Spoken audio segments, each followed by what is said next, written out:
Everyone, welcome back to my channel Shri Medha vlogs. तो अभी मैं सुबह 6 बजे उठ गई थी, लेकिन आज मैं अपना मॉर्निंग रूटीन फॉलो नहीं कर पाई बिकॉज़ आज बहुत ठंड थी। सो आई थॉट कि अभी हम पढ़ लेते हैं।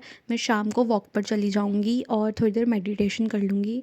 तो अभी ना मैं बेसिक्स ऑफ सी प्रोग्रामिंग ही करने जा रही थी सुबह उठ के, और फिर उसके बाद उसकी क्वेश्चन प्रैक्टिस करनी थी। आज का मेरा शेड्यूल यही मैंने टास्क किया था कि आज मेरे को डीएसए अपनी कंप्लीट करनी है। आज 2 दिन में एटलीस्ट का मुझे करनी ही है। तो आज मैंने सोचा बेसिक्स ऑफ सी प्रोग्रामिंग करते हैं with some linear data structure और उसकी एल्गोरिदम्स जो भी होंगी। एज़ यू ऑल नो, अगर आप सीएस बैकग्राउंड से हो तो डेटा स्ट्रक्चर में जो लीनियर डेटा स्ट्रक्चर्स होते हैं वो arrays, link list, stack and Q होते हैं। तो उसकी जो भी एल्गोरिदम्स है लाइक सर्चिंग एंड सॉर्टिंग और थोड़ा बहुत रिकर्जन वाला पार्ट, तो मैं सोच रही हूँ आज वो कंप्लीट कर दूँगी। फिर नेक्स्ट डे में अपने और टॉपिक्स कंप्लीट करूँगी विद क्वेश्चन प्रैक्टिस। तो मैंने पिछले व्लॉग में बोला था कि मैं अपनी रिवीजन थोड़ा जल्दी जल्दी कंप्लीट कर रही हूँ ताकि मैं मॉक दे सकूँ।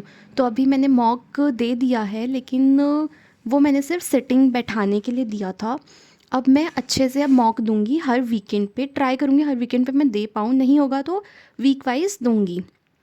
तो अभी मैं वही कंटिन्यू कर रही थी। फिर मैंने अपनी बुक से प्रैक्टिस शुरू कर दी थी क्वेश्चन की। लास्ट प्रीवियस ईयर के क्वेश्चंस हैं वो, उसमें एक दो ना सिली मिस्टेक्स बहुत ज़्यादा होती हैं। इट्स लाइक क्वेश्चन में ऐसा लगता है आंसर मैंने निकाल दिया, फिर लास्ट में देखती हूँ ओहो ये चीज़ गलत हो गई।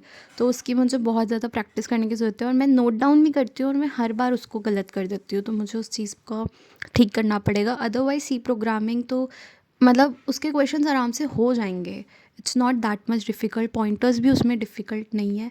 अगर किसी को नहीं पता सी प्रोग्रामिंग क्या होती है, सी प्रोग्रामिंग एक लैंग्वेज है जो हाई लेवल लैंग्वेज है, जो ह्यूमंस अंडरस्टैंड कर पाते हैं। और जो कंपाइलर होता है, जो कंपाइल करता है लैंग्वेज को मशीन कोड में, जिससे कंप्यूटर समझ पाए, तो हमें उसमें लॉजिक बिल्डिंग आनी चाहिए सी प्रोग्रामिंग में, एड्रेस रेफरेंसिंग आनी चाहिए, and there are many more things in that. उसके बाद data structure is the must must must topic in computer science. मतलब उसके बिना तो कुछ भी नहीं है।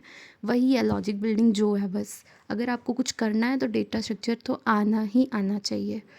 तो अभी मैंने सोचा है कि एरेज़ को मैं ऐसे पढ़ूँगी कि थोड़ा बहुत पहले रिवाइज़ कर लिया, फिर क्वेश्चन ट्राई किए, उसके बाद जो कोडिंग प्रॉब्लम्स है उसको भी मैं थोड़ा अटेम्प्ट करूँगी। And time complexity is must in this because वो नोटेशंस नहीं आती हैं तो बहुत दिक्कत हो जाती है। मेरे को तो एक दो जैसे नोटेशंस है उसमें कन्फ्यूजन होती है कि कहाँ पे क्या आता है। It's like log base 2n और square root n। Time complexity हम कहाँ कहाँ मतलब कैसे उसको देखते हैं, मैं उसको कन्फ्यूज़ हो जाती हूँ। तो अभी तो मैंने ना, मैं बताऊँ, 3 घंटे या फिर 2.5 आवर्स मैंने ये कर लिया था सुबह का। लाइक 6 से 8:30 तक मैंने इसको किया था।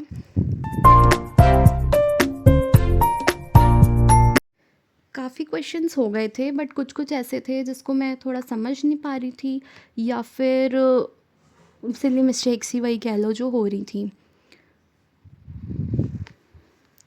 अगर आपको लग रहा है कि आपको भी प्रॉब्लम आ रही है तो प्रैक्टिस ही करना, ज़्यादा से ज़्यादा हो जाएगा। अभी तो 60 डेज़ हैं, so you should do your revision as good as possible. तो रिवीजन अच्छी होगी, चीज़ें याद रहेंगी तो अच्छे से हो जाएगी। और अपने ऊपर भरोसा रखो, ट्रस्ट योरसेल्फ, और मोटिवेटेड रहो कि हो जाएगा। कभी कभी मुझे भी डिमोटिवेशन हो जाती है, लेकिन फिर फैमिली से बात करती हूँ, फिर होता है करना है करना है। तो you should also do this, करना ज़रूर। प्लीज़ गाइज, फुल वीडियो देखना, स्किप मत करना, and please subscribe to my channel also.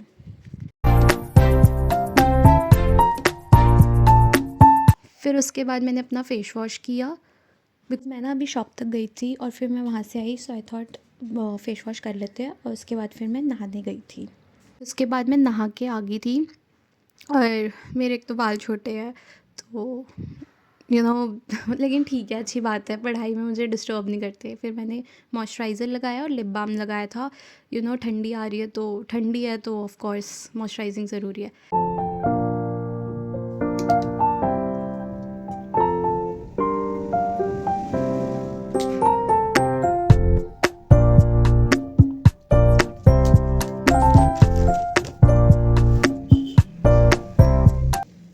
Hydration is important. ना पढ़ के हाइड्रेशन नहीं रखोगे तो प्रॉब्लम हो जाती है। फिर मैंने अपना नेक्स्ट स्लॉट शुरू किया था, that is for another question slot. पहले मैंने अराउंड 20 to 25 क्वेश्चंस किए थे, उसके बाद मैंने फिर अनदर 25 to 30 क्वेश्चंस किए थे, वही सी प्रोग्रामिंग के ही, वही मैं कंटिन्यू कर रही थी। नाउ आई एम ट्राइंग कि for each day I give like 2 to 3 days to every subject, और फिर मैं उसको रिवाइज़ कर लूँगी अच्छे से विद क्वेश्चन प्रैक्टिस। और अगर साथ के साथ मैं मॉक दे पाई तो मैं वो भी दूँगी, because mock is very very very important. हम उससे भागते हैं लेकिन हमें नहीं भागना चाहिए। एक चीज़ और मुझे करनी है, क्योंकि मैंने वीडियो में देखा था किसी की, उसमें ना हमें स्क्रिबल पैड मिलता है वाइल गिविंग पेपर। तो अभी तो हमें क्या होता है, लेंदी क्वेश्चन को, जो क्वेश्चंस होते हैं हम उसको पूरे पेज पे हम सॉल्व करते हैं, बट हमें उस शॉर्ट पेपर में कैसे सॉल्व करना है, उस जगह बचा बचा के सॉल्व करना है, तो I have to focus on that also.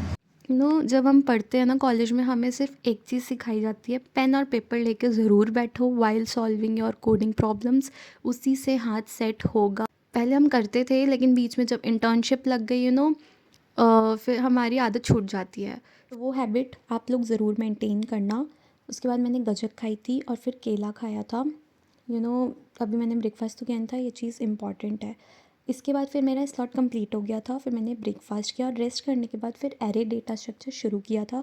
Actually array data structure में ज़्यादा कुछ तो ऐसे पढ़ने को है नहीं, उसमें क्वेश्चंस ही है सॉल्व करने को, लेकिन मैंने सोचा थोड़े बेसिक्स रिवाइज़ कर लेती हूँ और मल्टी डायमेंशन एरे भी देखना है, तो वो चीज़ मैंने किया। फिर मैं उसके बाद ना छत पे गई थी। ये हमारा ना बैठने का स्पॉट है धूप में, सर्दियों में, और ये हमने इसलिए बांधा हुआ है ताकि नेबर्स ना देखें, नीचे से देखते हैं ना, तो इसलिए अभी मैं धूप में पढ़ने आई हूँ। आज ना धूप अच्छी थी और सर्दी बहुत थी, तो आई थॉट चलो अब छत पे करते हैं। तो अभी तो अब मैं वही कंटिन्यू करूँगी। And thanks for watching, and please subscribe to my channel. और अच्छे से पढ़ो, trust yourself, all the best to all of you.